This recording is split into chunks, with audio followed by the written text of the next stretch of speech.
ஏன்னா, நம்ம என்ன நினைக்கிறோம், மதமும் அதுதானே சொல்லுது. ஒரு சமூகம் நல்லா இருக்கணும்னா, ஒவ்வொரு மனிதனும் நல்லா இருக்கணும். அப்ப அந்த மனிதன் சக மனிதன் கிட்ட ஒழுக்கமா நடந்துக்கிறான். அவன் சரி கடவுள் நம்பிக்கையில நடந்துக்கிறான், இல்ல கடவுள் நம்பிக்கை இல்லாம நடந்துக்கிறான். அது வேற விஷயம். கடவுள் நம்மள தண்டிச்சுருவாருன்னு பயபக்தியோட ஒருத்தன் தன்னுடைய சக மனிதனுக்கு எந்த ஒரு தீங்கும் செய்யாம நல்லபடியா வாழ்றான்னா, அது நல்ல விஷயம் தானே! ஒவ்வொரு மனிதனும் அந்த மாரி தன்னை வந்து சொர்க்கத்துக்கு போகணும்னு நெனச்சு, எந்த ஒரு தப்பும் செய்யாம வாழ்ந்துட்டான்னா, இந்த சமூகம் நல்லா இருந்துட்டு போது. அதுல என்ன தப்பு இருக்கு? அப்ப எப்படி மதங்களும் ஒரு சமூகம் நல்லா இருக்கணுங்கிற அர்த்தத்தில தானே சொல்லுது, அப்படின்னு நமக்கு வந்து ஒரு கேள்வி வருது. இல்லையா? அப்போ இதுக்கு வந்து ஒரு சின்ன உதாரணம் நான் சொல்றேன். இப்போ ஒரு தோப்பு அப்படிங்கிறது வந்து தனி மரம். ஒரு தோப்ப உருவாக்கணும்னா ஒவ்வொரு மரத்தையும் உருவாக்கணும். அதே மாரி ஒரு சமூகம் உருவாகணும்னா ஒவ்வொரு மனிதனும் உருவாகணும். அப்ப இந்த அடிப்படையில் பார்க்கும் பொழுது மதங்கள் செய்வது சரிதான்.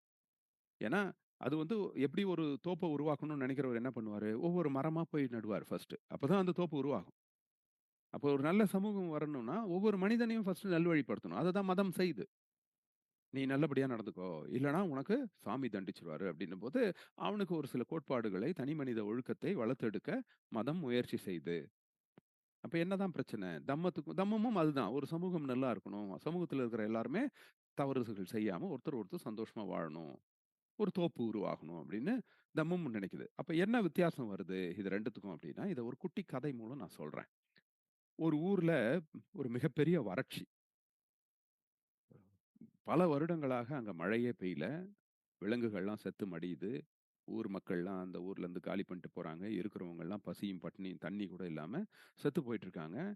அந்த ஊர்ல இருக்கிறவங்க எல்லாருமே வந்து மழை எப்போ வருடா வரும் அப்படின்னு எதிர்பார்த்து காத்துக்கிட்டு இருக்கிற சமயத்துல, தூரத்துல ஒரு துறவி வராரு அந்த கிராமத்துக்கு. அப்போ உடனே அந்த ஊர் பெரியவர்கள்லாம் அந்த துறவி கிட்ட ஓடி போய், "ஐயா நீங்க தான் எப்படியாவது எங்கள காப்பாத்தணும். ஏதாவது ஒரு வழி சொல்லுங்க. எங்களுடைய ஊர்ல வந்து மழையே இல்ல. நாங்கலாம் செத்துக்கிட்டு இருக்கோம். ஏதாவது வழி சொல்லுங்க" அப்படின்னு. அப்ப அந்த துறவி பார்க்குறாரு. பார்த்த உடனே அவருக்கு புரிஞ்சிடுது. அந்த ஊர் மக்களுக்கும் சரி, அதை சுத்தி வட்டாரத்தில இருக்கக்கூடிய மக்களும், அவங்களுடைய பிழைப்பு என்னன்னா, விறகு வெட்டி பிழைப்பு. ஸோ, அவங்க அங்க இருக்கிற மரங்கள எல்லாத்தையும் வெட்டி, வெட்டி கொண்டு போய் வித்து தீர்த்துட்டாங்க. அதுக்கப்புறம் மரமும் நடல. அதனால அங்க வறட்சி வந்துருச்சு. மழை பெய்யல. ஸோ, இதுதான் காரணம் அப்படின்னு புரிஞ்சுக்கிட்டாரு. இந்த ஊர்ல மரங்கள் இல்லாதனால தான் மழை வரல. இப்போ மழை வரணும்னா இங்க மரம் வைக்கணும். இந்த மக்களுக்கு நம்ம அத வந்து சொல்லுவோம் அப்படின்னு சொல்லிட்டு என்ன பண்றாரு, இவரு வந்து நெறைய மரக்கன்றுகள கொண்டு வந்து அந்த ஊர்ல இருக்கிற ஒவ்வொருத்தருக்கும் குடுத்துடுறாரு. எல்லாரையும் கூப்பிட்டு, "இத பாருங்கப்பா, ஆளாளுக்கு இந்த மரத்த எடுத்துட்டு போங்க. எல்லாம் வந்து நல்லபடியா பார்த்துக்கணும். கரெக்ட்டா 1 வருஷம் கழிச்சு நான் வருவேன். அப்ப பாருங்க. நான் சொல்றத வந்து நீங்க மீறவே கூடாது. ஒவ்வொருத்தரும் இத கொண்டு போய் நான் சொல்றத அப்படியே நீங்க செய்யணும். நீங்க வந்து மரத்த பத்திரமா பார்த்துக்கணும். ஒவ்வொருத்தரும். இந்தாங்க ஆளுக்கு ஒரு மரம்" அப்படின்னு சொல்லிட்டு ஒவ்வொரு வீட்டுக்கும் ஒரு ஒரு மரம் குடுக்குறாரு. இவங்க இதெல்லாம் எடுத்துட்டு போயி அந்த ஊர்ல எல்லாரும் வளர்க்க ஆரம்பிக்கிறாங்க. ஒவ்வொரு வீட்லயும் அந்த மரத்த வச்சு வளர்க்க ஆரம்பிக்கிறாங்க. துறவி போயிடுறாரு அந்த ஊர விட்டு. கரெக்ட்டா 1 வருஷம் கழிச்சு வராரு. வரும்போது அவரு என்ன யோசிச்சுக்கிட்டே வராருன்னா, ஆஹா! இந்த கிராமத்துல நல்ல ஒரு பெரிய தோப்பு உருவாயிருக்க போது. ஒவ்வொருத்தர் வீட்லயும் மரம் வந்து நல்லா நின்று செழித்துக்கிட்டு இருக்க போது. நம்ம போன உடனே மழை வரும். மழை வர்றதுக்கும், நம்ம வர்றதுக்கும் சரியா இருக்கும். மக்கள்லாம் நம்மள வந்து பாராட்ட போறாங்க. நம்மள சாமின்னு கும்பிடுவாங்க. அப்படின்னு சந்தோஷமா நெனச்சுக்கிட்டு வரவருக்கு, ஒரே அதிர்ச்சி. அந்த ஊர்ல எப்படி இவரு 1 வருஷத்துக்கு முன்னாடி விட்டுட்டு போனாரோ, அதே வறட்சி. "என்னடா இப்படி இருக்கே!" அப்படின்னு பார்த்து ஆச்சரியப்படுறாரு. "நம்ம குடுத்த மரம்லாம் எங்க போச்சு? ஏன் இவங்க வளர்க்கல?" உடனே கூப்பிடுறாரு எல்லா பெரியவங்களையும்.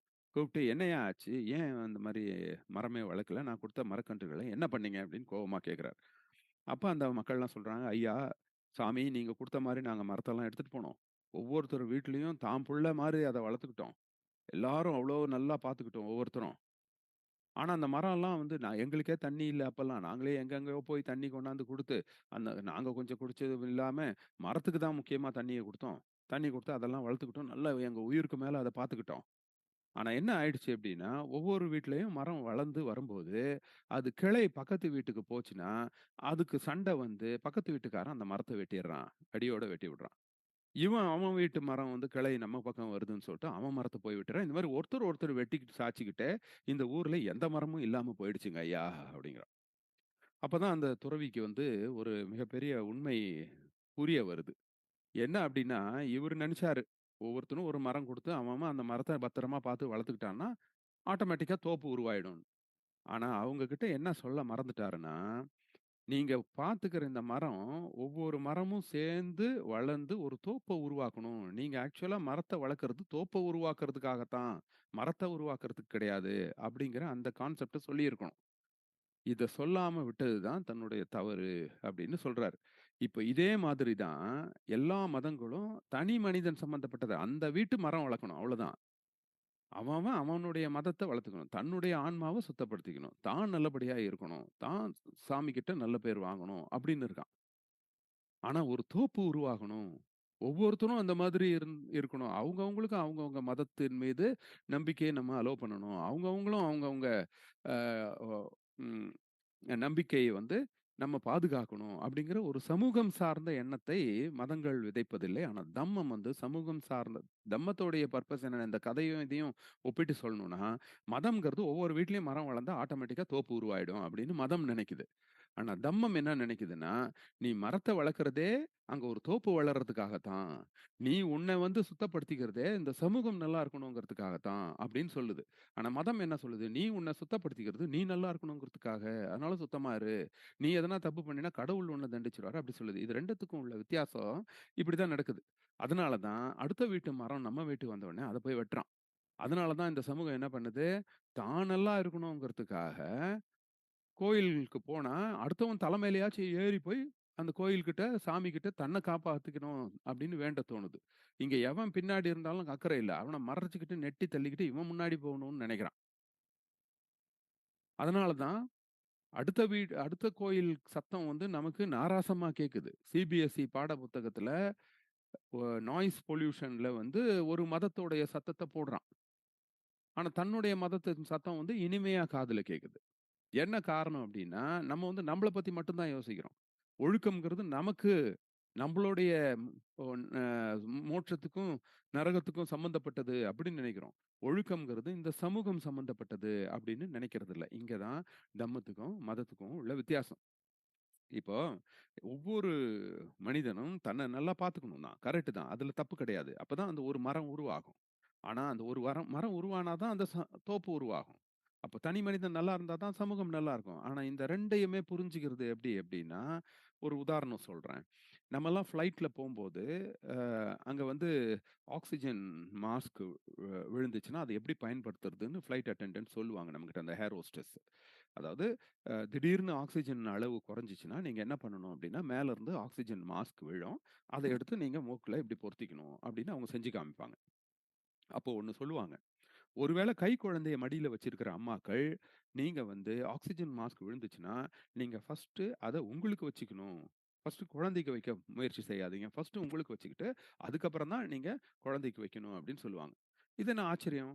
எ அ பொதுவா நம்ம என்ன பண்ணோம், எடுத்தோனே குழந்தைய வச்சு பாதுகாத்த பிறகு தானே நமக்கு வச்சுக்கணும்னு தோணும். அதுதானே எந்த அம்மாவும் நினைப்பாங்க. ஆனா ஏன் இப்படி ரிவர்ஸ்ல சொல்றாங்க அப்படின்னா, நீங்க அந்த ஆக்ஸிஜன் மாஸ்க் விழுந்தப்போ, எடுத்து குழந்தைக்கு வைக்கிறதுல நீங்க கவனம் செலுத்திட்டீங்கன்னா, அந்த இடைப்பட்ட டைம்ல ஆக்ஸிஜன் குறைந்து மூச்சு திணறல் வந்து நீங்க மயக்கமாயிட்டீங்கன்னா, குழந்தைக்கும் பாதுகாப்பு கிடையாது, உங்களுக்கும் 2 உயிர் போயிடும் அந்த இடத்துல. ஆனா மாறாக, நீங்க உங்களுக்கு வச்சுக்கிட்டீங்கன்னா, நீங்க வைக்கிற ஒவ்வொரு வினாடியும் நீங்க என்ன பண்ணுவீங்க, அத சீக்கிரம் வச்சுட்டு குழந்தைக்கு அடுத்தது வைக்கணும்னு நினைப்பீங்க. இந்த மாதிரியான ஒரு மனநிலை தான் தம்மம் போதிக்குது. நீங்க நல்லா இருக்கணும்னு நினைக்கிற ஒவ்வொரு விஷயமுமே இந்த சமூகம் நல்லா இருக்கணும்னு ஈக்குவலா நினைக்கணும். ஒரு அம்மா அதாவது கர்ப்பிணி தாய் தான் சாப்பிடுறாங்க, நெறைய சாப்பிடுறாங்க அப்படின்னா, தன்னுடைய வயிற்றுக்காக இல்ல.